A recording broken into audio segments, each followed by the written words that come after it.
Ребят, всем огромный привет! Добро пожаловать ко мне на канал. Существует немало интересных правил и секретов копирайтинга, помогающих писать по-настоящему хорошие статьи. То, что хороший автор делает на автомате, слабый копирайтер порой попросту не догадывается использовать. Профессиональные фишки копирайтинга позволяют значительно усилить текст, сделать его более мощным и убедительным. Сегодня я вам расскажу о секретах копирайтинга, которые знают далеко не все. Это будет отличным подспорьем для тех, кто недавно начал изучать копирайтинг, только то, что реально работает и усилит любой материал любого формата. Первый секрет – нужно понимать, чего хочет заказчик. Секреты копирайтинга представляют собой внушительный список.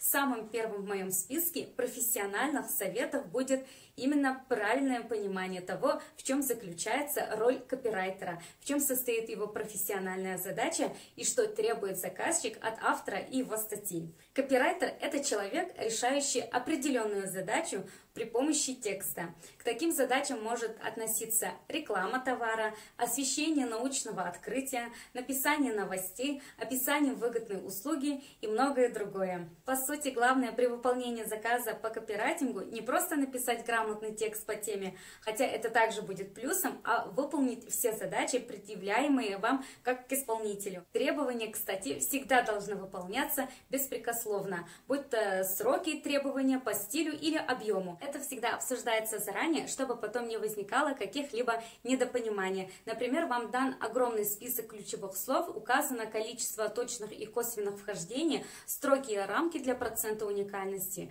Очевидно, что строгое соблюдение всех этих требований не сможет не сказаться на гармоничности, общей читаемости и стилистическом единстве статьи. Как исполнителю поступить в данном случае? Все просто. Пишите как есть. Существует техническое задание вписаться в параметры, идеальные для поисковиков, а не написать текст, который будет цеплять и интересовать читателя. Другое дело, если ключей почти или вовсе нет, тогда, как правило, стоит сделать ставку на сам текст, не скупиться на красивые обороты, грамотный подбор слов и максимальное разнообразие синонимов. За такую работу вам не только скажут спасибо, но и захотят поручить вам что-нибудь еще. Второй секрет – придумываем броский заголовок. Не секрет, что для того, чтобы статья бросалась в глаза и цепляла читателя, она должна заинтересовать с первой строки. И этой строкой, а по совместительству лицом текста, является его заголовок. Даже если текст написан интересно, хорошо и по существу, а заголовок написан банально и скучно, текст, скорее всего, никто не захочет читать. Как сделать заголовок, заслуживающий внимания? Оказывается, как и секреты копирайтинга, правила составления заголовка образовывают целый список, которым руководствуется подавляющее большинство профессиональных копирайтеров. Эти правила вырабатывались не одним поколением писателей, их утвердил богатый опыт работы авторов и анализ продаж соответствующей прессы и литературы. Есть 4 золотые правила копирайтера для составления качественного заголовка. Это срочность, прицельность, уникальность и полезность.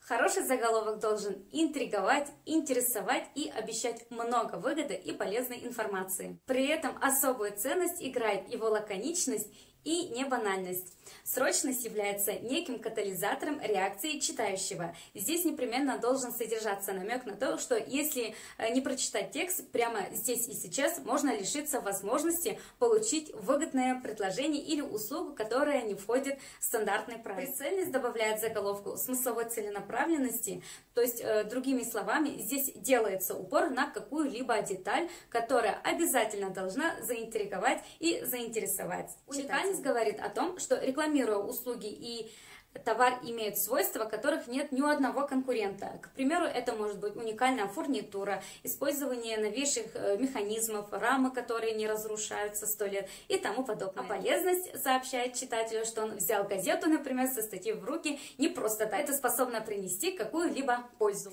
Третий секрет – не отказывайтесь от коротких предложений. Короткие предложения легче запоминаются, их проще читать, и они намного интереснее для ваших читателей.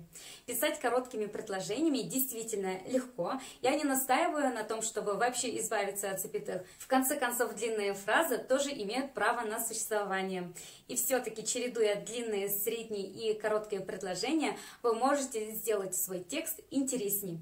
Материал сумеет намного дольше удерживать внимание читателя. Такой прием, кстати, называется рваная ритмика текста. Секрет в том, что копирайтинг с рваной ритмикой не позволяет читателю заскучать и всегда держит его в тонусе. И наоборот, если ритмика текста унылая и однообразная, то читатель скоро утомится, потеряет интерес, а в конечном итоге может и вовсе бросить статью. Четвертый секрет: используйте разные знаки препинания. Точки и запятые – неизменная классика, но в этой области есть и новые возможности. Когда вы будете работать над текстом, попытайтесь использовать точку с запятой, двоеточие, тире, скобки, многоточие, ну и так далее. Пятый секрет: избегайте повторов слов и смыслов. Иногда повторы слов в одном или рядом стоящих предложениях могут быть эффективным инструментом. Есть даже специальный прием усиления повтором. Повторы нежелательно, они значительно ухудшают качество статьи в целом. Когда текст напичкан тавтологией, это выглядит слабо и несолидно. Это, в конце концов, просто непрофессионально.